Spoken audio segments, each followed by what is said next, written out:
Seriously, you showed up wearing that? Her voice cut through the restaurant chatter, sharp enough that several tables went quiet. She pushed her chair back so hard utensils clattered, then laughed loud enough for everyone to hear. I can't do this. I'm not having dinner with a maintenance guy pretending it's a date. She turned, still laughing as she walked out, heels cracking against marble like a public verdict delivered without mercy. He didn't chase her. He just drew one slow, steady breath, the kind only someone who'd survived far harder things could pull from deep inside. Before long, the entire building would see that same calm again. But for a very different reason, one her father would never forget. And when he saluted the man she mocked, the room would fall silent in a way no laughter ever could. By the way, where are you watching from? Tell me in the comments below. This story isn't about a date gone wrong. It's about the moment a single dad's dignity collides with arrogance and rewrites the room. He placed the money on the table without hesitation, the movement unhurried, unbothered, as if humiliation couldn't penetrate the layer of discipline wrapped around him. No anger, no bitterness. Just the quiet certainty of a man who knew exactly who he was, even if everyone else in the room got it wrong. He stepped outside into the cool evening air, the noise of her laughter still echoing behind him. But he didn't let it hold weight for long. He'd had worse days, darker moments, far more dangerous nights. This was barely a breeze against the storms he'd come through. On the walk home, he rehearsed the same grounding thought he always carried. Lily. She'd been excited for him tonight, drawing little stars around the words, "Good luck, Dad," like she believed the world would finally give him something soft. The memory of her hopeful grin pressed against his chest now, making the humiliation sharper, but also giving it purpose. He wasn't living for the approval of strangers or blind dates who laughed at uniforms. He was living for the small hand that slipped into his every morning, and the soft voice that asked him to braid her hair before school. He reached their building, a modest place with old brick and flickering hallway lights. Inside the apartment, warmth met him. Drawings taped to walls, the smell of crayons and reheated soup, the life of a child who saw him as everything he tried to be. Lily looked up the moment he walked in, her face glowing with expectation. He managed to smile, the kind a father uses to shield his child from the world's sharper edges. She asked how it went, tilting her head with innocent curiosity. His breath caught just for a moment, because telling her the truth would mean letting darkness into a place he'd fought hard to keep light. So he crafted a softer version, one that spared her the sting. She accepted it, nodding like she believed him, and wrapped her arms around his waist. That simple gesture turned the embarrassment into something manageable, something small. He stood in their tiny kitchen afterward, hands braced on the counter, letting the silence settle. The laughter, the judgment, the pointed stares. None of it mattered next to the look Lily had given him. If this was the price of staying present in her life, of working a job that let him pick her up from school, attend her art shows, and be home for every late-night nightmare, then he'd pay it 10 times over. Still, the bruise lingered somewhere beneath the ribs, not because of pride, but because he hadn't wanted her drawing, her hope, to be answered with this. A part of him wondered if he'd been foolish to say yes to the blind date. But another part, the disciplined part, the trained part, told him this was just a moment, not a judgment on his worth. Later, after Lily went to bed, he sat on the edge of the sofa, running a hand through his hair, replaying the scene in flashes, her laughter, the stares, the way she pointed at his uniform like it was a punchline. He let the memory settle, then exhaled it out. Tomorrow would come, and he'd still have a job to do, a daughter to raise, and a life to build from the pieces everyone else overlooked. He didn't know that tomorrow would also place him back in the same building where the humiliation happened, or that a crisis would erupt that no executive, no manager, no wealthy patron could solve. He didn't know that he'd be the only one calm enough, trained enough, experienced enough to recognize the danger unfolding behind the polished walls of that luxury restaurant. He certainly didn't expect the woman who mocked him to be there again, eyes wide, frozen, powerless, and he absolutely didn't expect her father, a man known for authority and presence, to study him with dawning recognition.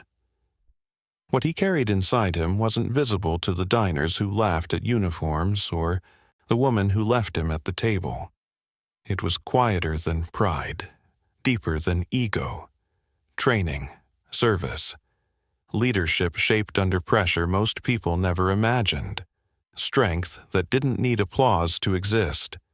Tonight had been humiliation. Tomorrow would be revelation.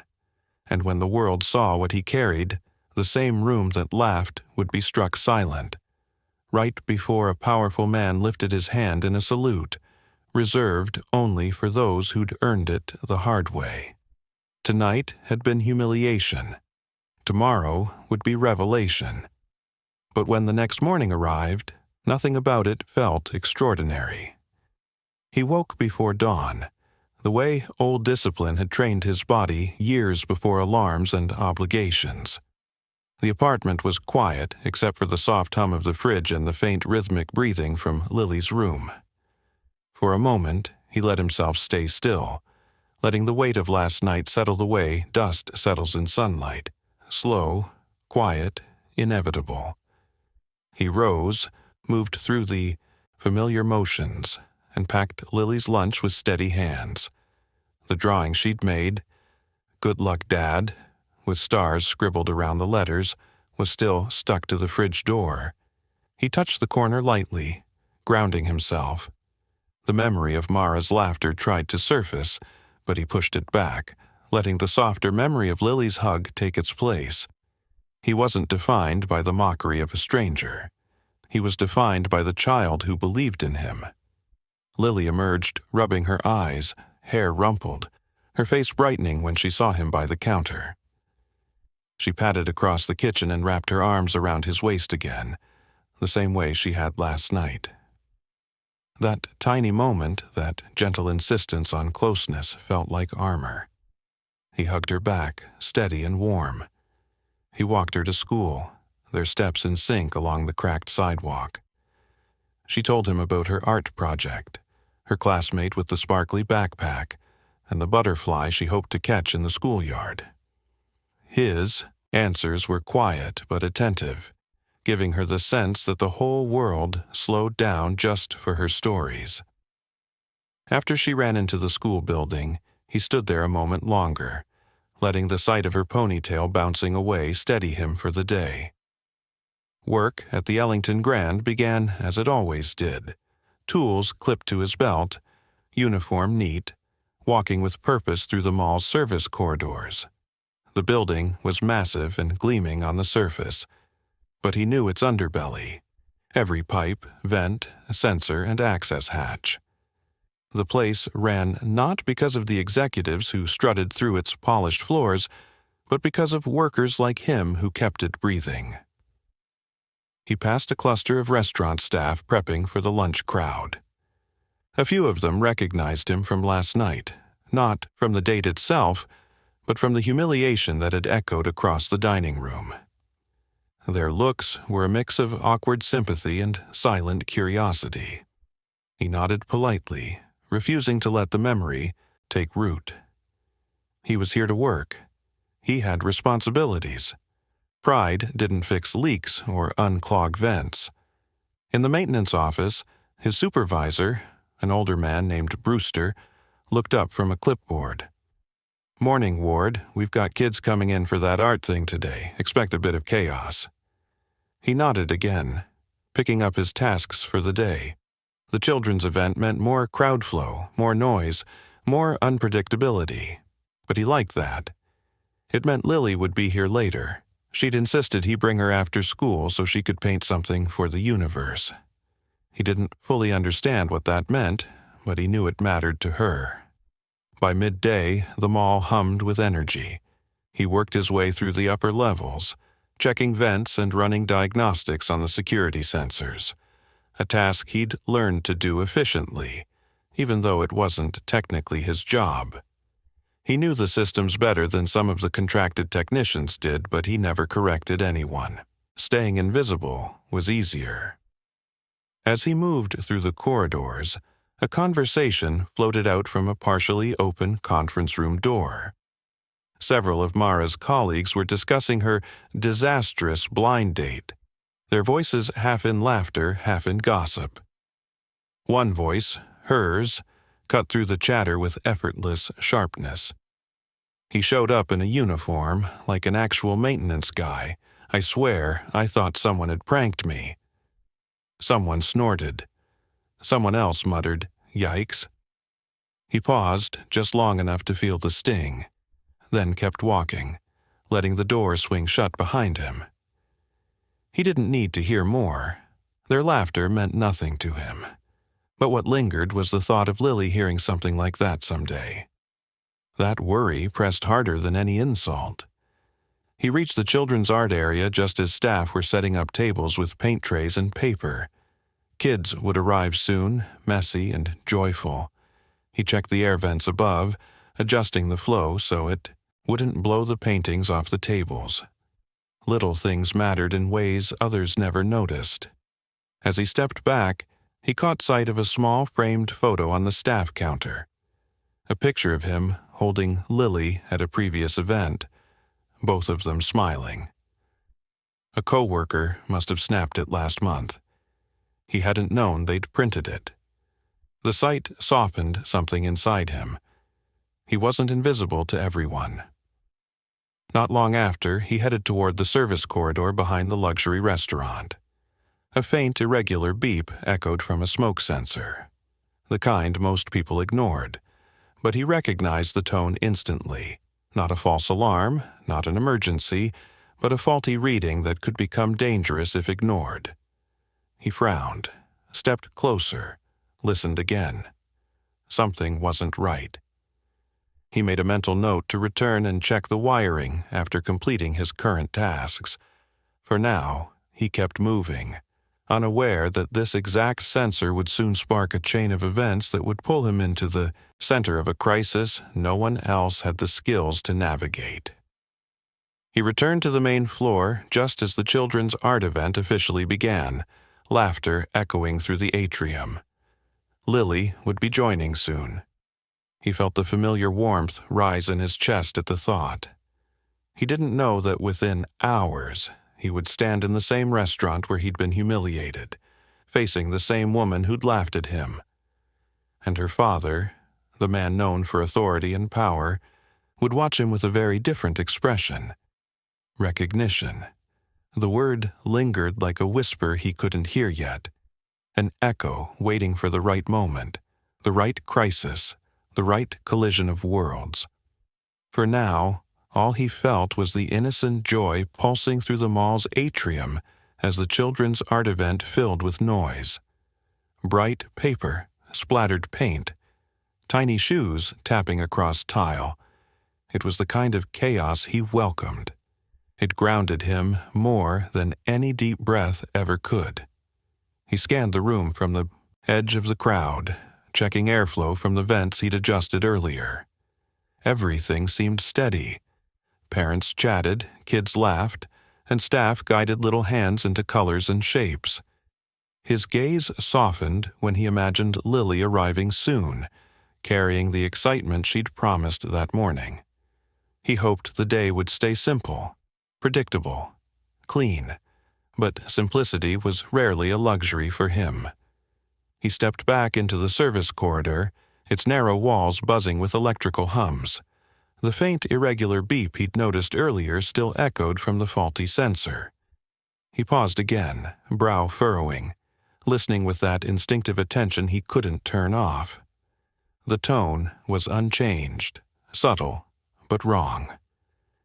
If the reading became unstable during peak hours, smoke containment could fail. He made another mental note. Fix it before the dinner crowd arrived. Upstairs, the luxury restaurant was in full pre-service preparation. Glass polished, tables set, staff moving with choreographed precision. He passed underneath their level, unseen, part of the building's hidden machinery. What he didn't know, what he couldn't know, was that Mara was upstairs at this very moment, pacing beside a windowed booth. She'd been unable to shake the embarrassment from last night. Not the date. She'd written that off instantly, but the way the room had gone silent. The stares. The slight shift in air when people realized she was laughing at a man who hadn't fought back. She told herself they were judging him, not her, but the discomfort sitting in her chest felt suspiciously like guilt. Now she waited for her father, Charles Ellington, who rarely delayed anything.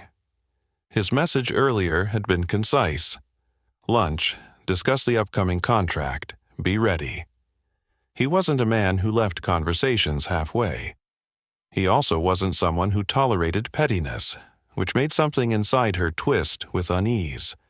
She didn't plan to mention the date. She hoped no one else had.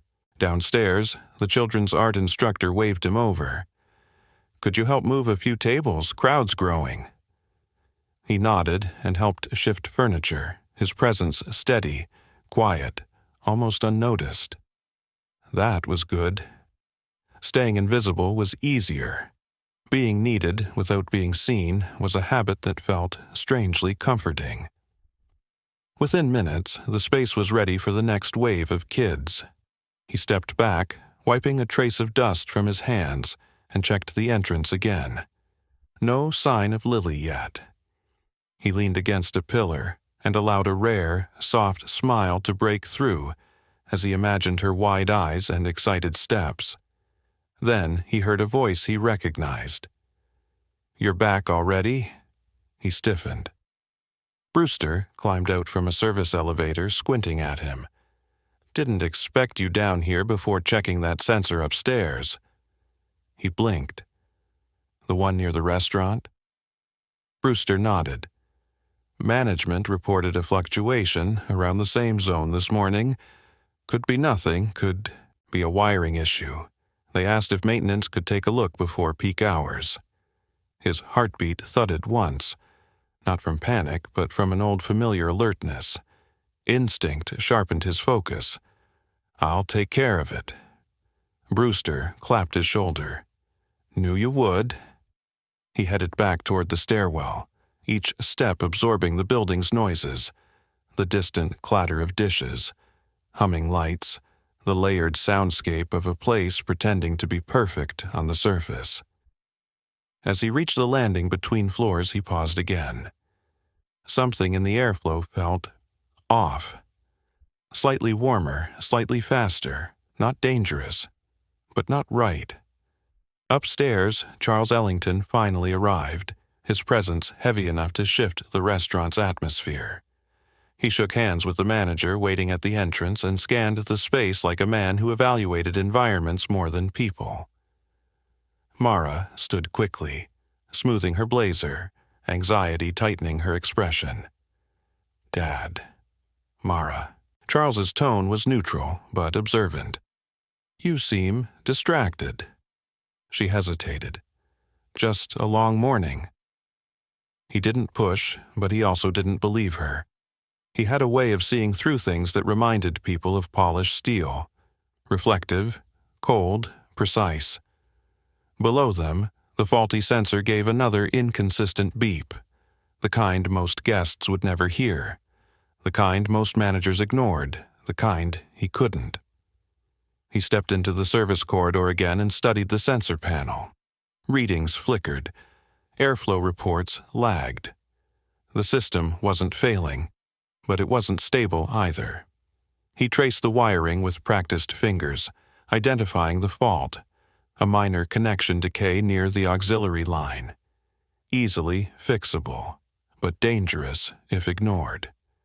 He reached for his toolkit, but paused when he heard a sudden burst of laughter from above. He didn't need to see the room to recognize the tone. It was the same brittle laughter from last night, the same careless edge. Only this time, it wasn't directed at him. He pushed the sound aside and focused on his work. One task at a time, one fix at a time. His breathing stayed steady, controlled. A child's voice suddenly called out in the atrium, "Dad!" He turned, and there she was, Lily, running toward him with paint already streaking her fingers, eyes bright like morning sun. She hugged him around the waist, tightening her arms before letting go to show him a new drawing. This one of a tall building with colorful windows. "It's our mall," she said proudly, "because you help it stay alive." His chest tightened. "I like that." Behind them, a small plume of smoke slipped unseen from the upper-level kitchen vents. Thin, harmless-looking, but growing. He didn't see it yet, but soon he would. And when he did, the building would no longer be a place where humiliation lived. It would become a place where truth broke through smoke and steel. He didn't see the thin plume of smoke yet, but it drifted upward like a warning, whispered too quietly for anyone else to hear. Lily tugged at his sleeve, eager to show him where she'd placed her drawing on the art table, and he let her guide him, though his senses were already sharpening. Something felt wrong in the building's rhythm, an off-beat in the mechanical heartbeat he'd learned to read better than most technicians. The sensor issue, the airflow shift. They were pieces of a pattern forming slowly, dangerously.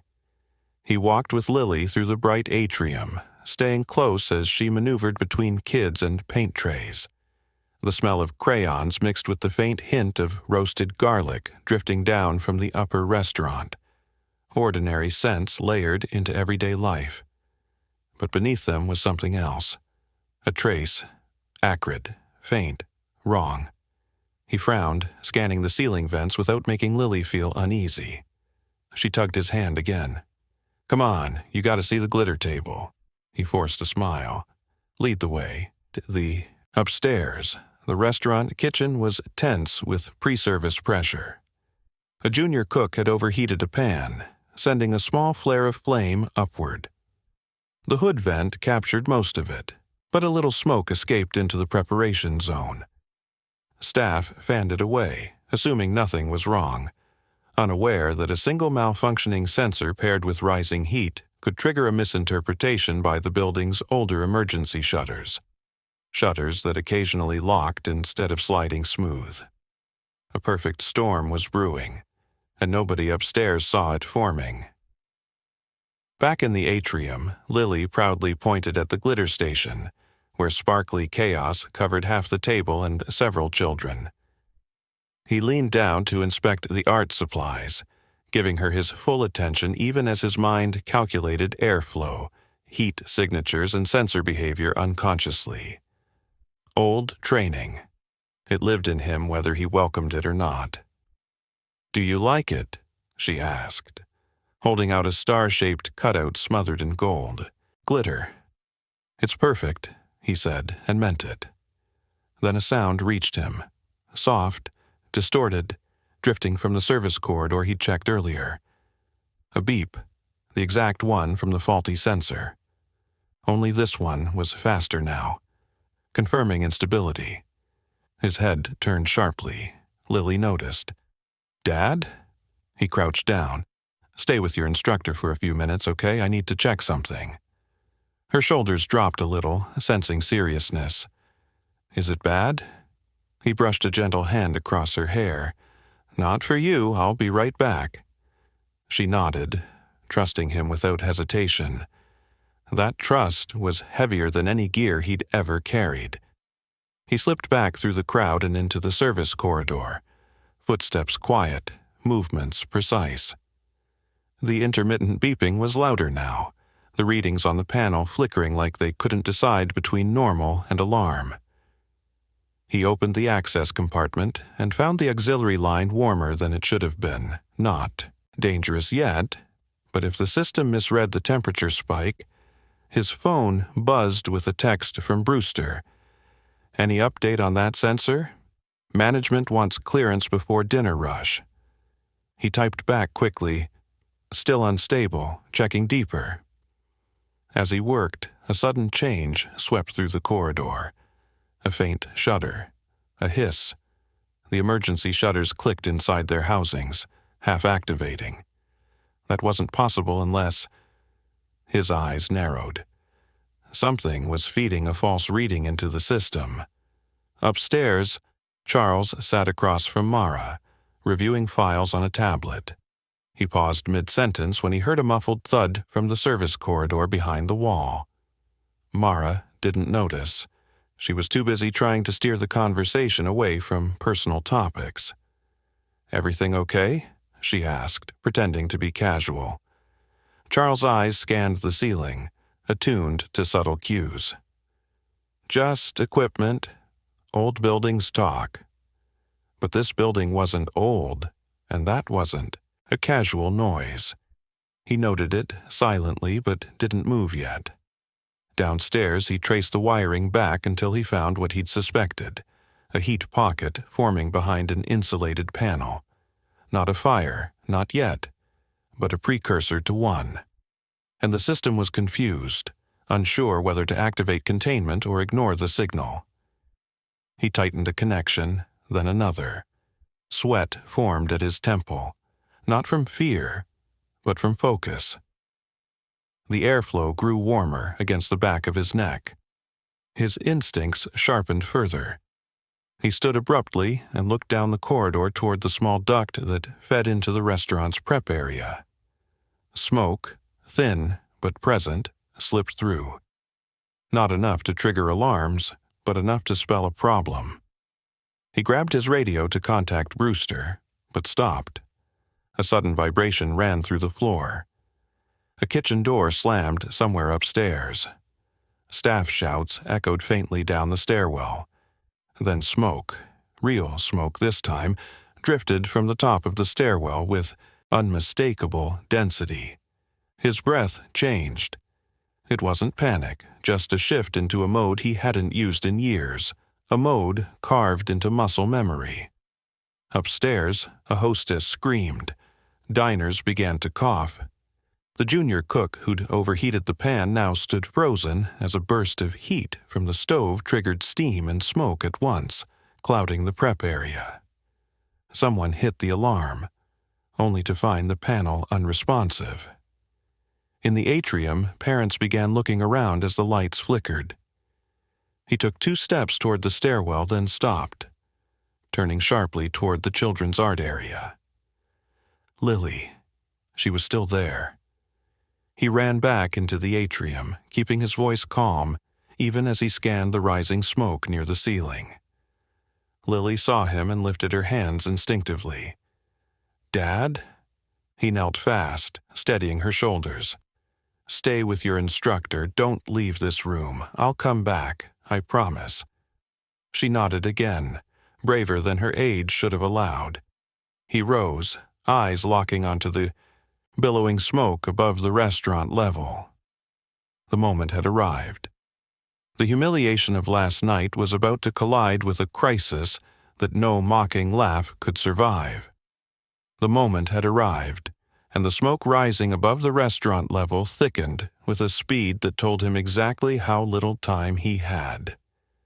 He stepped away from the art area, forcing himself not to look back at Lily again. Because if he did, hesitation might root him in place. And hesitation in a crisis was the first step toward catastrophe. The crowd in the atrium shifted as parents sensed something was wrong. A murmur spread. Someone pointed upward. Another shouted for security. But security wouldn't know the building's bones. Management wouldn't understand the erratic behavior of the emergency shutters.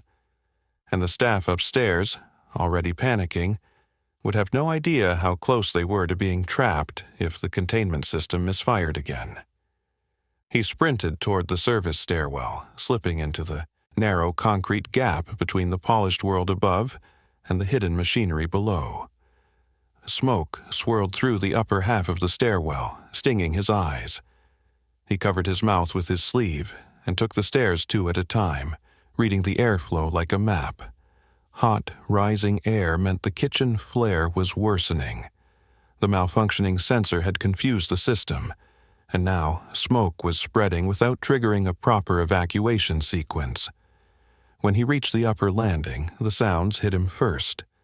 Hacking coughs, metal clattering, a staff member shouting for someone to call the fire department, a second voice insisting the alarm wasn't working. He pushed through the service door into the back corridor of the restaurant. The hallway was cloudy with smoke, not thick enough to choke, but enough to blind those not trained to navigate it. He scanned the hall with quick precision. He knew this area. He'd repaired vents here. He'd replaced wiring behind the wall 2 months ago. He moved through it with the confidence of someone who saw the building like a living body. In the kitchen, the flare had died down, but the smoke hadn't dispersed. The vents hadn't activated properly. A chef was slumped near the prep table, coughing hard, and 2 servers hovered helplessly. One spotted him and shouted, "Maintenance, do something!" He didn't waste time correcting her. Instead, he knelt beside the fallen chef, checking his airway, lifting him into a seated position, guiding his breathing. The chef's eyes rolled but focused on him, gratitude mixed with fear. He instructed the nearest server to open the side exit, force airflow, keep people low. But the real danger wasn't here. It was in the dining hall. He moved fast, slipping through the swinging door. The restaurant was a haze of half-blinded panic. Guests covered their faces with napkins, coughing, stumbling, trying to flee in the wrong direction. A mother shouted for her child. 2 elderly diners clung to each other, trying to navigate through smoke that twisted upward like dark silk. And there, near the center of it all, Mara stood frozen. Her face was pale, her eyes wide, her breath ragged as she tried to pull her blazer over her mouth. She couldn't decide which way to move. People pushed past her, but she stayed rooted, paralyzed. Near her, Charles Ellington, tall, authoritative even in chaos, was trying to direct guests toward the main exit. But the emergency shutter on that side had dropped halfway, jamming at knee height. No one could crawl under it safely, and if it slammed shut, anyone halfway through would be crushed. He assessed the situation instantly. Main exit blocked. Kitchen exit functional but chaotic. Ventilation trapped. Fire suppression inactive. People panicking. Shutters unstable. He needed air, a clear path, and time. He didn't have time. He moved straight to the emergency panel beside the half-dropped shutter. His fingers flew across the manual. Override. Adjusting controls most maintenance workers never touched. Smoke curled around him, but he kept his breathing steady. Behind him, Charles shouted, "You there! Don't touch that panel. It's unstable." He didn't turn. "If I don't, the shutter will drop fully." Charles paused, startled by the calm. You know this system?" "Better than anyone here," he said, and he meant it. The crowd watched through stinging eyes as he worked the panel, lifting the shutter inch by inch until there was enough clearance for people to crawl underneath safely. Charles knelt first, guiding 2 elderly diners out. Others followed, coughing but moving with direction now. Instruction flowed from him instinctively. Stay low, cover your faces, move together, not alone. He didn't shout. He projected, controlled, grounded, commanding without aggression. Mara stared, frozen between disbelief and something more complicated. The same man she'd laughed at last night now moved through the crisis like he owned the terrain. He shifted to the second task, restoring partial ventilation. Smoke needed an escape route. He spotted a wall register, pried it open, and reached inside to reroute airflow through an auxiliary duct. The restaurant vents coughed, sputtered, then engaged with a rattling groan. Smoke thinned slightly. It wasn't enough, but it was something. Charles watched him now, not with authority, but with recognition. Recognition of training. Recognition of precision. Recognition of someone who had walked into danger before and had learned to stay calm where others broke. "Who are you?" Charles asked, breath tight. He didn't answer. There wasn't time. A child began crying near the corner booth. He moved fast, lifting the little boy gently, guiding his mother toward the exit. Every motion was efficient, steady, as if choreographed by instinct. The room was clearing. Panic was fading. People were following his lead without question. The reversal had begun. And Mara, who'd mocked him without hesitation, now watched with a sinking, dawning understanding that the man in the maintenance uniform was not the man she thought she'd walked away from. Not by a mile. Not by a mile. That realization settled heavily across Mara's expression, her breath catching as she watched him guide the frightened child and his mother toward the exit. The dining room, still smoky, still chaotic, had shifted its center of gravity without anyone consciously acknowledging it. Moments ago, panic ruled. Now, people moved with purpose, following one steady voice, one grounded presence. The man she'd laughed at had become the man everyone listened to. He didn't linger near the exit. As soon as the mother and child were safe, he pivoted back into the haze, scanning the room for anyone else struggling. His mind broke the crisis into pieces: heat source, ventilation, structural risk, crowd behavior, sorting each one with practiced efficiency. The restaurant's layout wasn't designed for this kind of emergency, and every second mattered. Near the far corner, a server knelt beside an older man slumped against a chair. She tried lifting him but couldn't get the right grip. Without hesitation, he crossed the room, crouched beside them, and checked the man's pulse and airway. "Is he breathing?" the server asked, voice shaking. "Shallow," he said, moving quickly. "Help me roll him toward me." The server obeyed. He tilted the man's head, clearing the airway, and listened for breath. Smoke inhalation, disorientation, possible collapse from heat or panic. He'd seen it too many times before, on dusty roads far from here, inside buildings with worse damage and fewer resources. His movements were instinctive, his voice soothing but firm. "He needs fresh air. We're taking him out." He lifted the man carefully, distributing weight across his shoulder and supporting the spine with a grip learned through years of extraction drills. The server followed closely. He moved through the thinning smoke, stabilizing the old man's breathing with slow, rhythmic instructions. Once at the exit, he positioned the man so responders could reach him as they arrived. That done, he re-entered the restaurant again. Charles stepped toward him. "The main floor is almost clear," he said, trying to assist. "I can help guide the rest, but the shutter might drop again, the panels acting erratic." His eyes flicked to the half-raised shutter, reading the tension in the metal. "It'll hold for now, but we need to stabilize the system. Smoke's feeding into the sensors."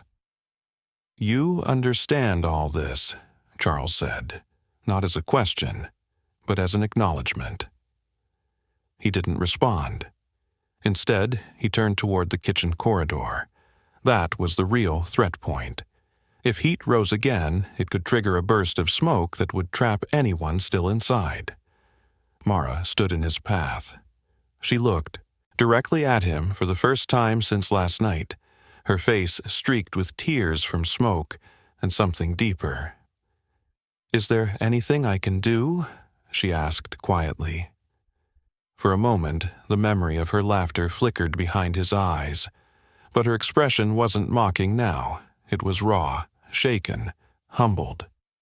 He didn't let last night dictate his answer. Help people get low and move them to the far wall. Keep them calm. Don't let anyone rush.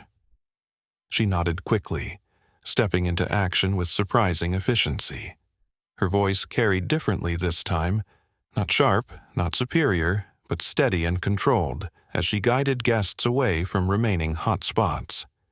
He pushed through the swinging door into the kitchen. The place was a mess.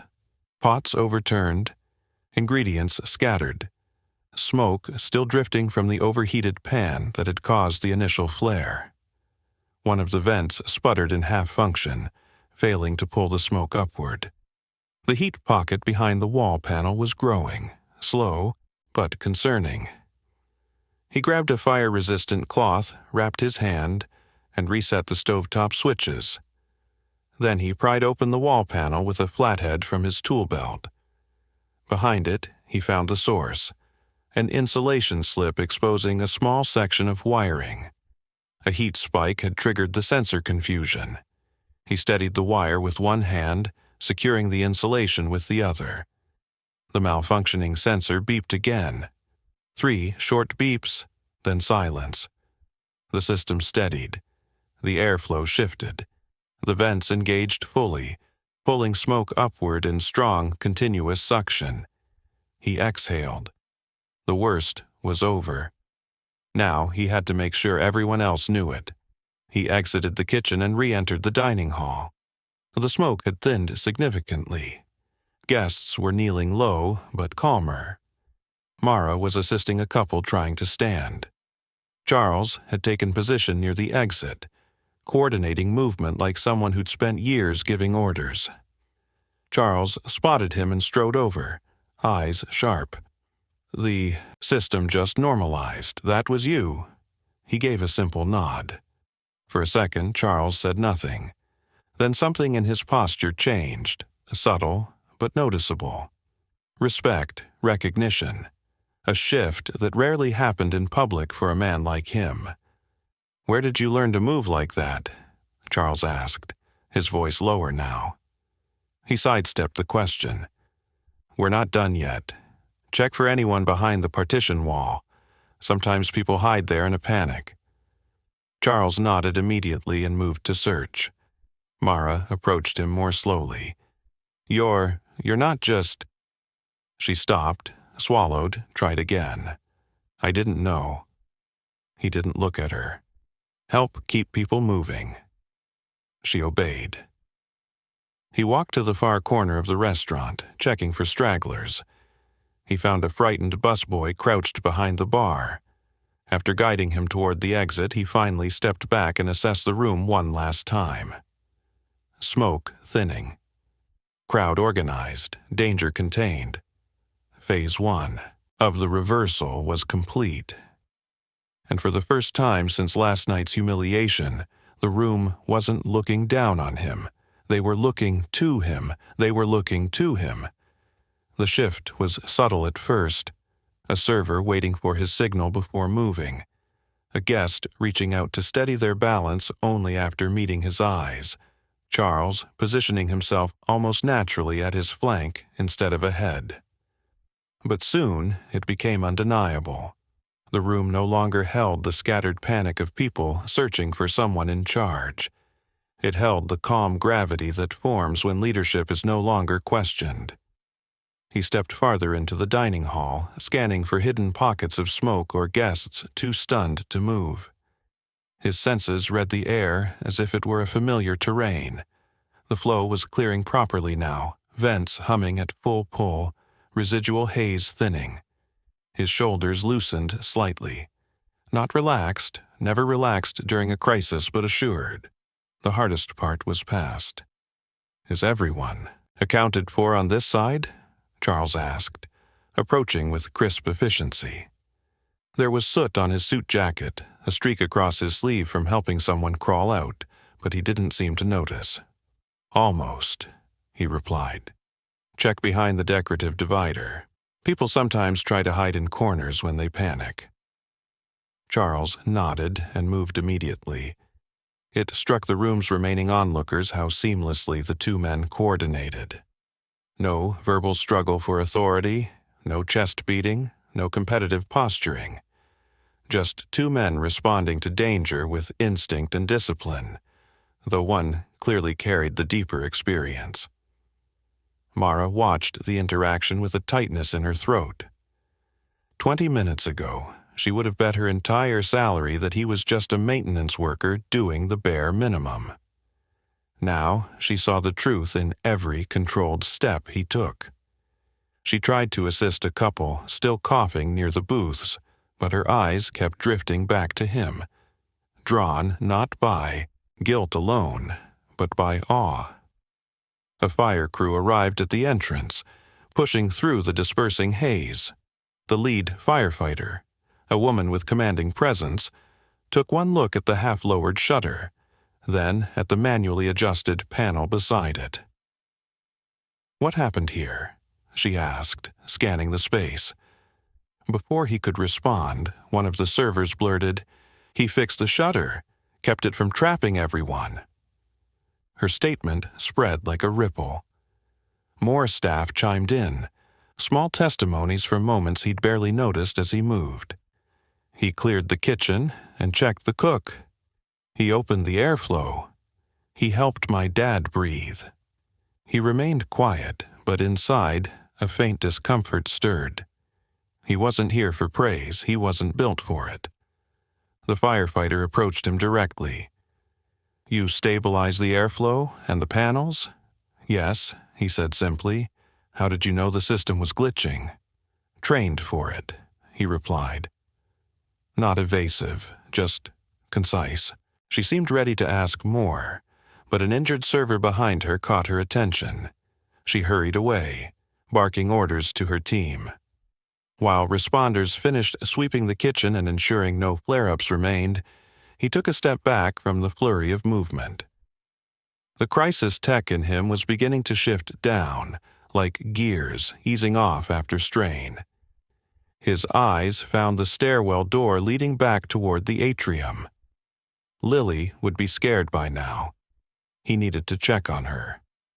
But as he moved, the restaurant manager intercepted him, disheveled, shaken, holding a notepad that trembled in her hands. I don't know how to thank you," she said, voice thin. "We would have lost people today." "There's no need," he said. "Just make sure your sensors get inspected properly after this." She nodded rapidly, then backed away, still overwhelmed. He turned again toward the stairwell, but another voice called his name.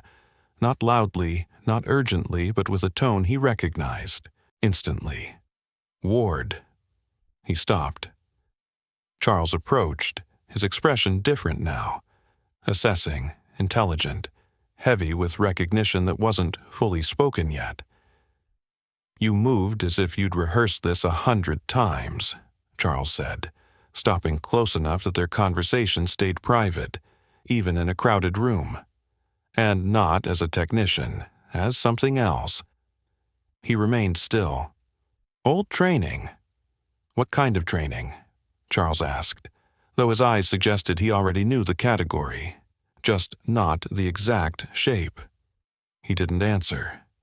Silence worked better than words. Charles studied him for a long moment, gaze dropping briefly to the faint outline of muscle memory in his posture. Shoulders set a certain way, feet angled for balance, breathing controlled with intent. Then Charles spoke quietly, almost to himself. "It fits." Across the room, Mara turned just in time to see the two men standing in parallel, her father, known for evaluating high-risk environments, and the man she'd dismissed as insignificant, standing with the unmistakable composure of someone who'd lived through worse than a smoky restaurant. Her stomach tightened. Her assumptions, her arrogance, her careless laughter, they felt like ash in her mouth now. He finally stepped away from Charles, not abruptly, but with quiet purpose, and reached the stairwell door. He pushed it open and descended quickly, lungs craving clean air, mind focused on Lily.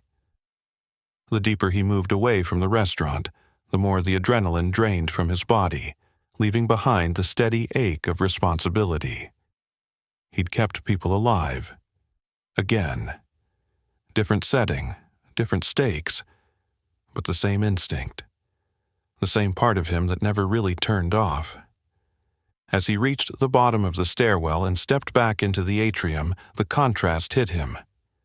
Down here, it was bright, lively, ordinary. Parents comforting kids, staff cleaning paint smears, life continuing as if disaster hadn't unfolded one floor above. Then he saw her. Lily stood near the art table, hands clasped tightly, eyes scanning the room with growing anxiety. When she spotted him, her face broke open with relief, and she ran toward him. He knelt as she reached him, lifting her gently into his arms. Her small hands cupped his face, searching for reassurance. "You're okay?" she whispered. "I'm okay," he said softly. "Everything's under control." She hugged him fiercely, pressing her cheek against his shoulder. The atrium around them blurred in his awareness. For a moment, nothing existed but her heartbeat, and the quiet certainty that he'd do anything, absolutely anything, to keep her safe. Above them, the last wisps of smoke drifted from the restaurant vents. Below, the foundations of the reversal had been set. The next part wouldn't just expose the truth. It would reveal it in front of everyone who once laughed. She clung to him a moment longer, her little shoulders trembling as she tried to steady her breathing. He kept one hand on the back of her head, grounding her the way she'd unknowingly grounded him through years of hardship. The atrium noise softened around them. Parents whispering, kids chattering, staff trying to maintain order. But beneath that background hum, something else stirred. Attention, curiosity, awareness. People were beginning to realize he wasn't just the maintenance man who slipped in and out of corridors unnoticed. He pulled back just enough to look at her. "I'm right here," he said softly. "And I'm not going anywhere." Lily nodded, her forehead still pressed against his shoulder. Everyone said something was happening upstairs. "There was a little trouble," he said gently, choosing every word with care. "But it's handled now." Her grip loosened. She trusted him completely, and that trust filled him with a fierce, quiet pride that steadied the remaining adrenaline in his veins. As he helped her back to the art table, the mall's security team rushed across the atrium toward the restaurant staircase. Their radios crackled with updates, their expressions pulled tight. One of the guards glanced at him with something like hesitation, as if unsure whether to give orders or ask for them. He pretended not to notice. The job was done. He had no interest in the spotlight, but the spotlight had already found him. A small crowd near the stairwell whispered as he passed. A mother who'd seen him carry the child in the restaurant pointed him out to a friend. Two staff from the bakery kiosk stared openly, one murmuring, "That's him." The shift in attention made him uneasy, not because he feared judgment, but because attention itself had once been dangerous. In another life, recognition had consequences. He guided Lily back to her instructor, reassuring her one last time before letting her rejoin the activity.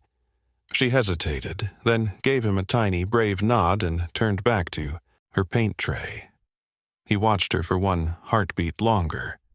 Then he pivoted away from the table and found a pair of eyes already locked on him. Mara. She stood beside the staircase railing, smoke residue smudged across her cheek. Her blazer was streaked from kneeling to help guests. Her expression, unsettled, vulnerable, heavy with everything she hadn't said, held him in place for a moment. He could see it all in her eyes, the shock of watching him command a crisis, the sinking guilt from last night, the dawning recognition that she'd judged a book she didn't even bother to open. She stepped forward, But he moved first, not to greet her, but to walk away. He didn't owe her a moment. Not after the way she'd stabbed his dignity in public, not after the way she'd laughed without consequence. But fate, cruelly insistent, wasn't finished colliding their worlds. "Excuse me," a voice said behind him. He stopped. Charles Ellington approached with measured steps, his presence pulling a subtle ripple through the crowd. People made room without being asked. His posture was military straight, though his suit bore signs of smoke and urgency. His sharp eyes took in the atrium, the children's tables, Lily painting in the corner, and then returned to him with unmistakable purpose. "We weren't properly introduced earlier," Charles said.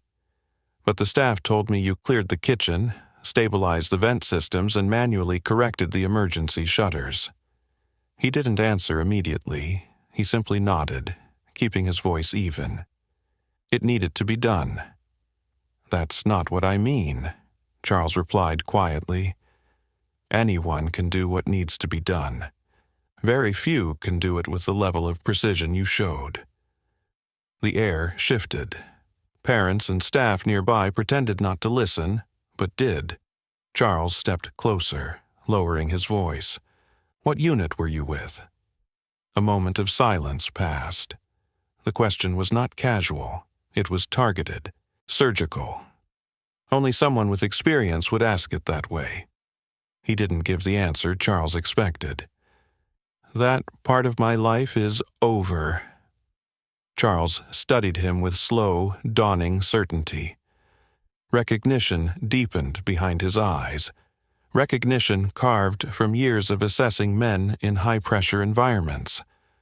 "I know what I saw upstairs," he said, "and I know the posture of someone who has led others through danger." Mara approached on hesitant steps, her breath uneven. "Dad, this is—" Charles held up a hand for silence, his gaze never leaving the man in front of him. "Your daughter's lucky to have you as her father," he said, tone softened by a respect that was rare, deliberate, earned. "And this building, this entire building is lucky you were here today."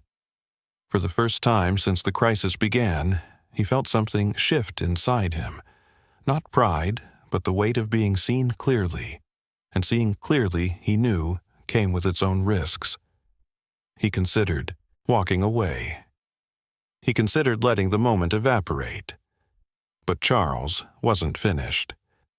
"You prevented injuries. You prevented casualties. You prevented a full-blown emergency." His voice firmed. "And I'm not letting that go unacknowledged." Mara swallowed, unable to hide the tremor in her voice. "I didn't know," she whispered. He didn't look at her. Most people don't. Charles stepped back, not retreating, but creating space for something that hadn't yet taken shape. His eyes dropped briefly to the faint outline of the tattoo visible at the edge of the maintenance uniform sleeve. The old insignia. The one he rarely let show. "Ah," Charles murmured, "that explains everything." Before he could respond, a group of restaurant staff entered the atrium, pointing toward him, whispering with gratitude and awe. The crowd was growing again, and the reversal, slow, steady, undeniable, was beginning to spread through the entire building. By the way, if reversals like this remind you why real dignity always rises, subscribe with the bell on so you never miss the next story. The crowd was growing again. Voices layered across the atrium, soft at first, then building as staff from upstairs trickled down, pointing in his direction, telling fragments of the story with smoke-worn breaths. He stood still, hands loose at his sides, posture steady. Years of conditioning made him instinctively minimize his presence, but the room refused to let him recede. Recognition was spreading too quickly, too publicly, too deliberately. Charles remained in front of him, shoulders squared, eyes sharp with something between admiration and certainty. Mara hovered behind her father, her face struggling to reconcile last night's arrogance with today's reality. She kept her gaze down, almost afraid to meet his. A maintenance cart rolled past, pushed by a young custodian who slowed when he recognized him. "Sir, thanks for what you did up there," the kid murmured, voice shaking. "Everyone's talking about it." He shook his head gently. "I just did what needed doing." The custodian straightened, emboldened by the calm response. "Maybe, but no one else could have." The words landed heavier than intended. He looked away, eyes tracking Lily as she painted carefully at the table. She kept glancing back at him, checking, confirming, grounding herself just by seeing him still standing. Charles followed his gaze. "Your daughter," he said quietly. "She's strong. That kind of strength comes from somewhere." He didn't respond. He didn't need to. Then the elevator dinged, and 2 firefighters stepped out, soot marking their gear. They approached with determined steps. The lead woman, same one who'd questioned the shutter earlier, addressed him directly. "We finished our sweep," she said. "Kitchen's secure, ventilation stable. Staff told us you rerouted airflow manually." She paused, then added, with genuine surprise, "Most people wouldn't know how to do that." "Most aren't responsible for keeping kids safe below," he said simply. Another firefighter stepped forward. "We posted a report to management. They'll need your statement on the malfunction." His jaw tightened. He didn't want statements. He didn't want recognition. He wanted the crisis behind him. "I'll write it up," he said. The firefighters nodded and stepped away to speak with security. But instead of dispersing, the surrounding crowd lingered. Their curiosity circled him like a quiet current. Charles exhaled sharply. "I can see you don't like attention." He finally met the man's eyes. Never needed it. That response, that tone, hit Charles with unmistakable clarity. "You've led men before," he said. "Real teams, real missions, haven't you?" Silence answered for him. Mara's breath caught. Her father was rarely wrong, and never vague when it came to identifying capability. But before anyone could ask more, Brewster emerged from a side hallway, cheeks red from exertion. "Ward, I've been looking everywhere. Man, they told me what happened." His supervisor stopped mid-sentence when he saw Charles standing there. Recognition flashed across his expression, and his tone shifted fast. "Mr. Ellington, didn't expect to see you here." Charles nodded politely, but kept his focus on him. "This man kept your restaurant from turning into a disaster site." Brewster swallowed hard, glancing at him with new weight. "Yeah, he's good at what he does." "He's more than good," Charles said firmly. "He's trained." Brewster looked between the 2 men, uncertain how to respond. It wasn't his world. He didn't understand the layers beneath the surface. Then something unexpected happened. One of the servers from upstairs, still coughing lightly, approached with trembling hands. "Sir, I wanted to thank you." Her voice wavered. "I couldn't breathe. I didn't know where to go. You told me to stay low. You got me out." She wiped her eyes. "I just wanted to say that." He nodded once, gently. "I'm glad you're okay." Her gratitude broke something open in the room. Another staff member came forward. Then a guest who'd been trapped near the booths. Then a father who'd been trying to shield his toddler from the smoke. One by one, they stepped forward, not crowding him, but forming a quiet semicircle of acknowledgement. Their voices overlapped with variations of the same sentiment. "You kept us calm. You knew exactly what to do. You saved a lot of us." every word pressed deeper into the victory strategy now unfolding. Public exposure. The reversal was no longer just visible, it was undeniable. Mara stepped closer, her voice softer than it had been since the night before. "I didn't understand who you were," she said, shame threading through her tone. You don't need to explain anything," he interrupted, his voice neutral. "But I should," she whispered. He looked at her then, really looked, and saw something genuine behind her regret. But forgiveness wasn't something he'd offer in a crowded atrium. Before more could be said, a sudden hush fell across the space. Because Charles Ellington had stepped forward, fully, deliberately, with the posture of a man about to make a decision that would reshape the room. He stopped a foot away, his gaze locked on the faint tattoo revealed at the edge of the uniform sleeve. His breath left him in a low, knowing exhale. "That insignia," Charles said. "It's real, isn't it?" He didn't answer, but he didn't hide the tattoo either. And Charles drew in a slow breath, one heavy with recognition and something bordering on reverence. He stepped back, shoulders straightening, eyes sharpening, preparing for what came next. The room sensed it. Conversations dimmed. Heads turned. The moment of truth, public, undeniable, transformative, was seconds away. And when it came, everything would change. Everything would change. Everyone in the atrium knew it, even if they didn't understand why. A strange quiet settled over the space, the kind that falls when instinct warns something important is about to unfold. Charles Ellington stood completely still, studying the faint tattoo on the maintenance sleeve with a level of recognition that only came from his own years of federal service. The tattoo wasn't decorative. It wasn't casual. It wasn't something anyone outside a very specific world would even recognize.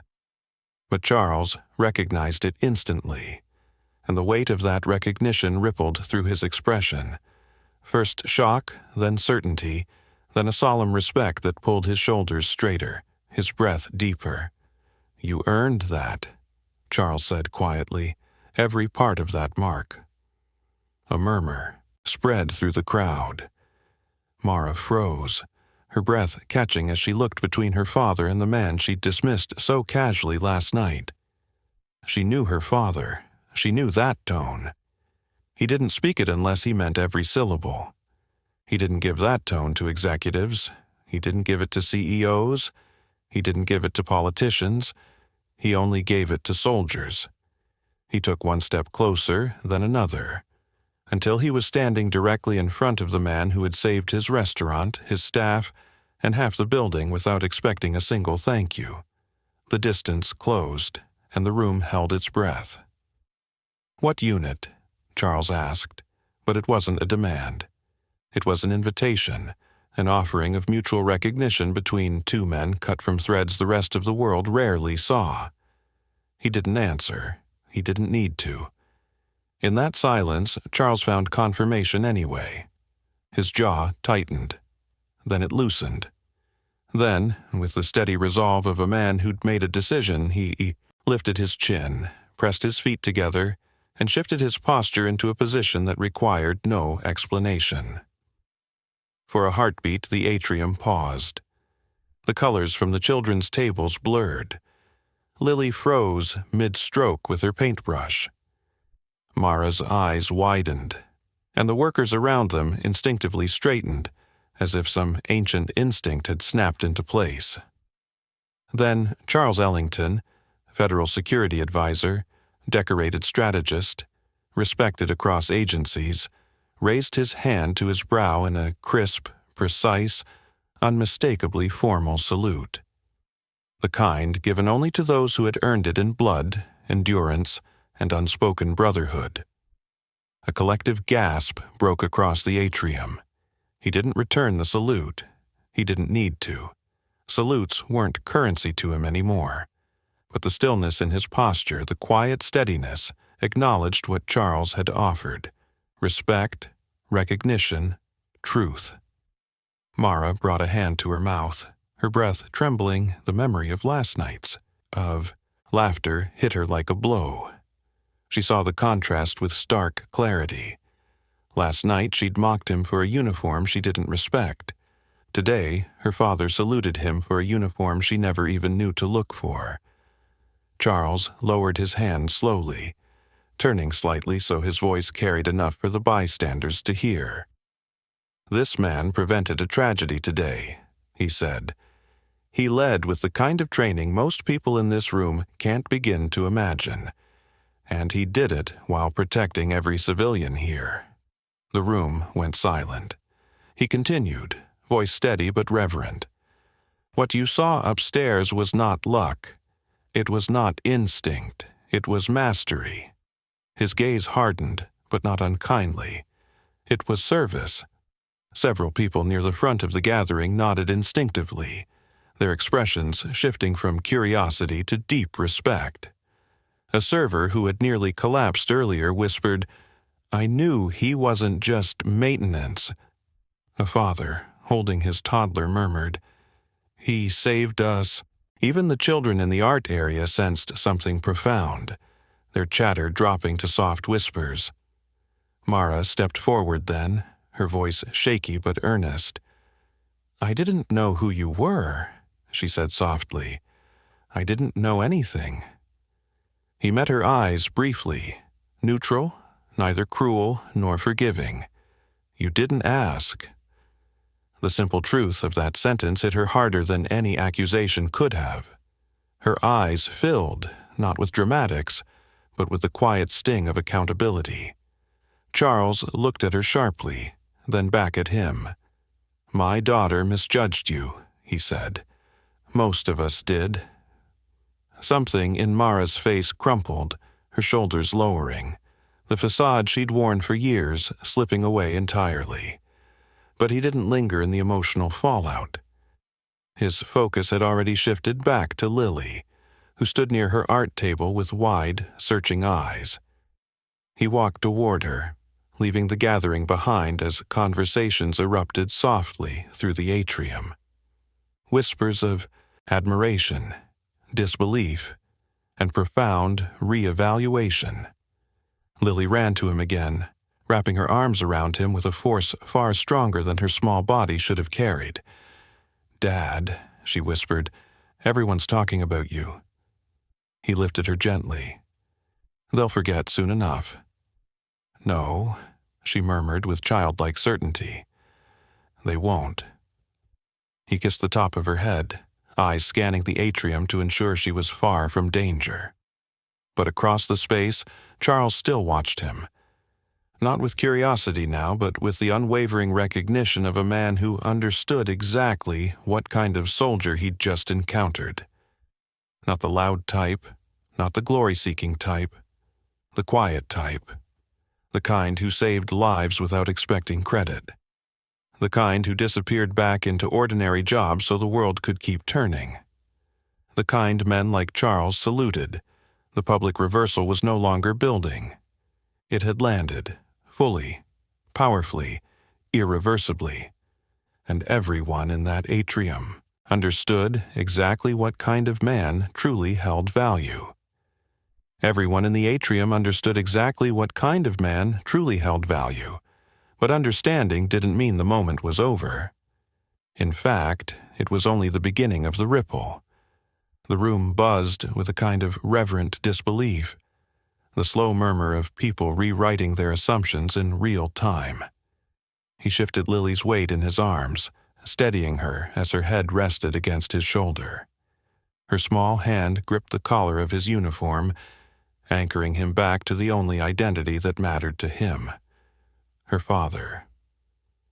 He started walking toward the far side of the atrium, away from the crowd, away from the lingering eyes and whispered testimonies. But the building itself seemed determined not to let him fade back into anonymity. A pair of restaurant hosts hurried downstairs, spotting him instantly. One rushed forward. "Sir, hey, wait, just..." "Thank you," she said, breathless. "We didn't know what was happening until you fixed it. If you hadn't been there." He shook his head. "Take care of your staff. Make sure they get checked out." "We are," she said quickly, "but you didn't have to go in like that." He didn't respond. Explaining himself wasn't something he had ever been good at, nor something he intended to start doing now. He continued walking, but a young man stepped into his path next. A busboy from upstairs, still trembling slightly. "I was stuck behind the bar," he said, cheeks flushed with embarrassment. "I froze. I should have helped, but I couldn't move. You didn't even hesitate." "Fear's normal," he said gently. "What matters is you made it out."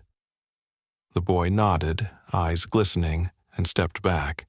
He moved again, this time almost breaking free of the gathering, until he heard hurried footsteps behind him. Charles. His voice carried across the polished floor. "Ward!" He stopped, but didn't turn right away. Lily lifted her head from his shoulder, sensing the shift in energy. Charles approached with long, purposeful strides. Mara followed behind him, but slower, almost hesitant. Charles spoke first. "I owe you more than a thank you." "You don't owe me anything," he said, still not breaking eye contact. Charles exhaled, as though accepting that humility was immovable. "Maybe not, but I have a responsibility to acknowledge reality when I see it." He stepped to the side, so he wasn't blocking the path, but still close enough for his voice to carry. "Most people never get to witness a crisis handled the way you handled that one. You didn't just save lives, you prevented panic. That's rarer than you think." He shifted Lily slightly so she could stand on her own. She slipped her hand into his, staying close. Charles's voice softened. "And your daughter. She watched you do something extraordinary today." He felt Lily's fingers tighten around his. Mara finally stepped forward. Her voice was barely above a whisper. "I made a mistake," she said. "Last night.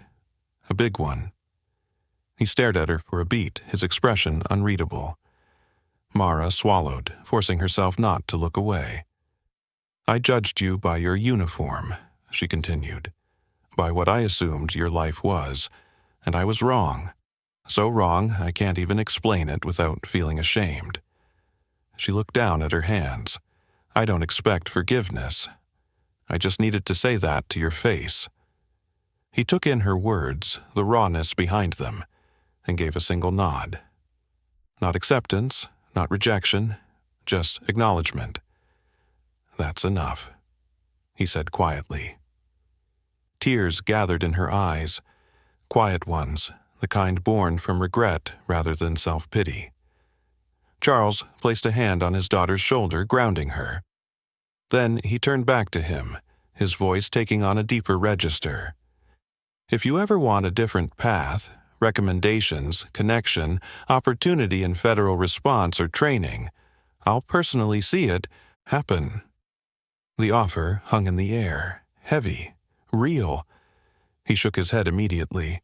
"My path's right here, with her." He glanced at Lily, whose hand remained firmly in his. "She's the only mission I care about now." Something like admiration flickered in Charles' eyes. "Then, she's luckier than most." Before anyone could speak again, a group of regular mall patrons approached, people who'd watched him quietly for months without ever really seeing him. One older woman touched his arm gently. "Heroism isn't loud," she said.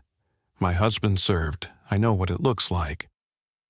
He didn't answer, but he let her words settle. Another passerby spoke up.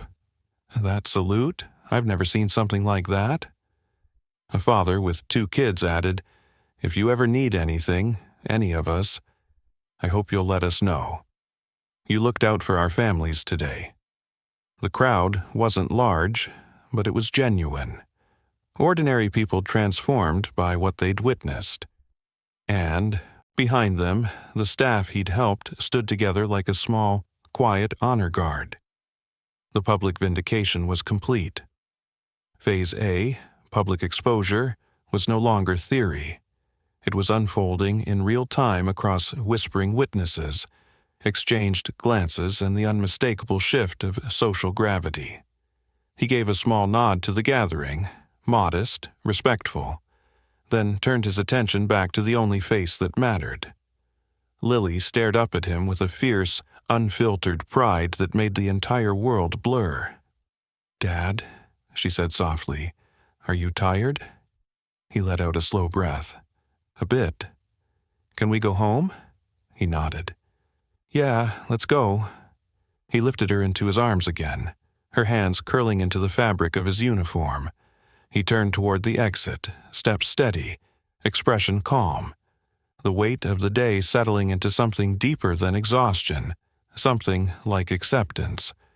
Behind him, Charles watched with narrowed eyes, studying not the uniform, not the crisis, but the man, walking away with his daughter illuminated in the warm evening light filtering through the glass doors.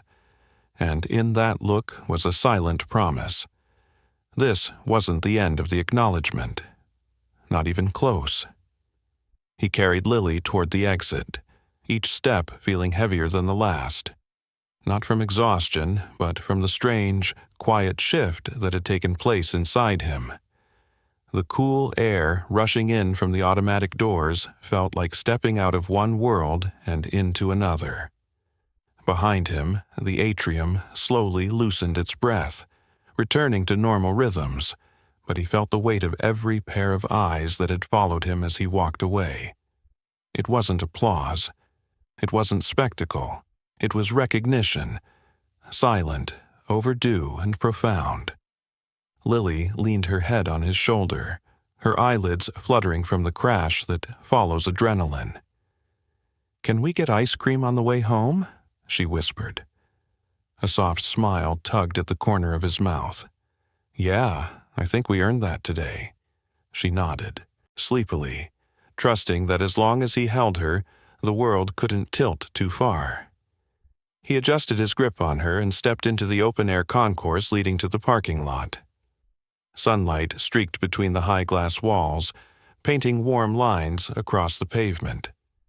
He inhaled deeply, letting the smoke-laced taste finally fade. But the moment wasn't done with him yet. Behind him, hurried footsteps echoed again. He didn't turn immediately. He knew the cadence by now, not frantic, not panicked, purposeful. "Ward," Charles Ellington called out. He stopped, letting Lily lift her head slightly. Charles approached with measured determination, the kind that came from a decision already made. Mara followed at a distance, hands clasped, unsure whether she had the right to speak again.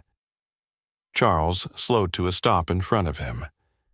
"I'm not here to intrude," he said. "I just didn't want to leave things unfinished." He waited, silent and precise. Charles looked at Lily first. "Young lady, your father is one of the bravest men I've ever seen." She blinked in shy surprise. "I know." That softened something in Charles. Then he turned his attention fully to the man standing before him. "I meant what I said back there," he continued. "If you ever want a different kind of work, federal response, crisis training, private protection, I will personally open every door." "I appreciate it," he said, "but I have everything I need already." Charles studied him with a long, respectful nod. "Then I won't push. Just know the offer stands, and it will stand as long as I'm alive."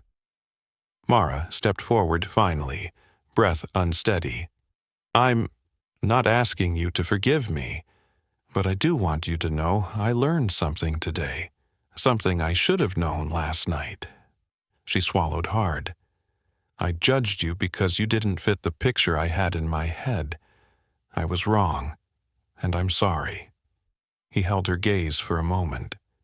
She wasn't hiding behind pride anymore.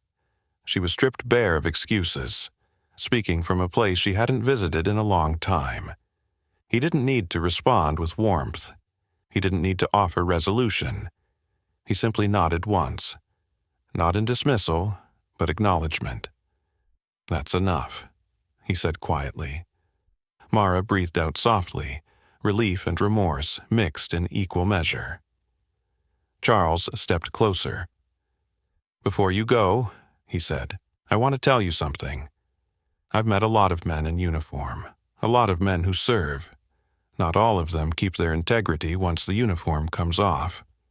You did. You kept it when no one watched, no one respected you, no one believed in you." He paused, voice steadying with meaning.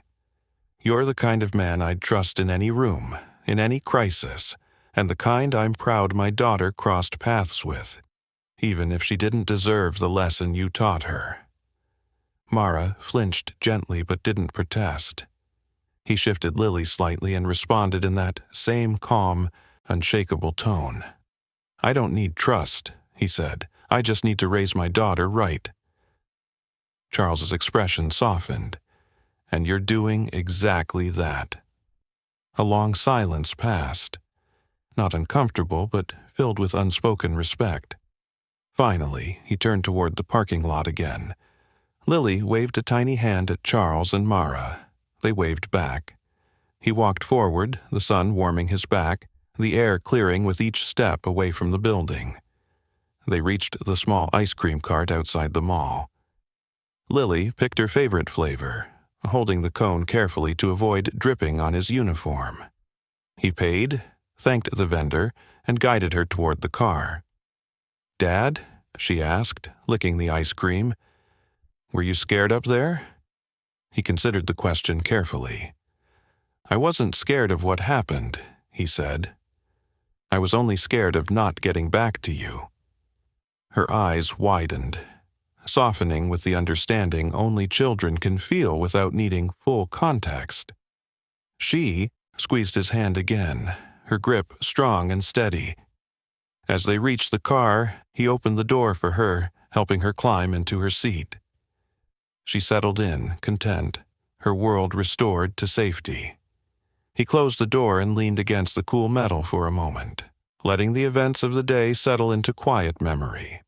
The humiliation of last night seemed distant now, replaced by a moment of truth that unfolded not because he sought respect, but because crisis revealed character in ways no words ever could. He slid behind the wheel and started the engine. Lily hummed softly beside him, swinging her feet. They drove out of the parking lot, leaving behind a building full of people who would never see him the same way again. Not the way Mara had seen him last night, not the way strangers had brushed past him for months, not the way staff had overlooked the man in the uniform. They knew now. And whether he wanted it or not, the truth had changed the ground beneath their feet. He stopped, at a red light, glanced at Lily through the rearview mirror, and felt peace settle inside him. "Dad?" she said gently. "You're my hero." He smiled faintly. "I'm just your dad. That's enough." The light turned green. He drove forward. And the story of humiliation turned into a story of revelation. Finished, complete, and carried with the quiet dignity of a man who didn't need applause to know his own worth. If this story moved you, make sure you like this video and subscribe for more powerful stories of real justice and dignity.